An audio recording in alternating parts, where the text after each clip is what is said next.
on the way to the Great Wall of China. 7 wonders of the world. I've been flying from town to town, from London to Taiwan. I've been all around. What's up YouTube? My name is Nasworldwide and welcome to the Great Wall of China.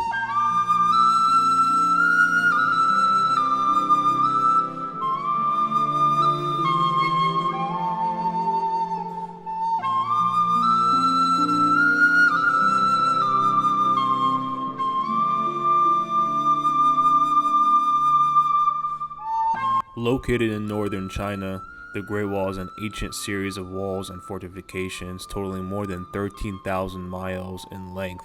The Great Wall was originally conceived by the Emperor King Shi Huang in the 3rd century BC.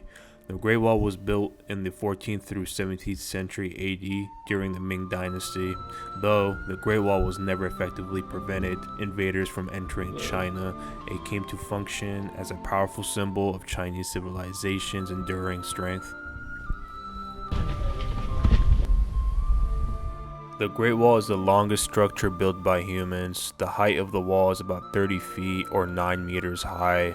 It was built from earth and stone, and it was built entirely by hand. Today, the wall is generally recognized as one of the most impressive architecture in human history. The best time to visit the Great Wall are during spring and fall, especially May, September, October, when it is usually sunny with brisk temperatures, leaving you more refreshed and comfortable. The Great Wall of China is one of the greatest wonders of the world, and it is a must to add onto your bucket list. The wall history stretches back more than 2,000 years ago to a time before China was even a unified country. If you enjoyed this video, please consider subscribing to my channel, share this video, and smash that like button. Thank you so much for watching, and I'll see you on the next travel video. Peace.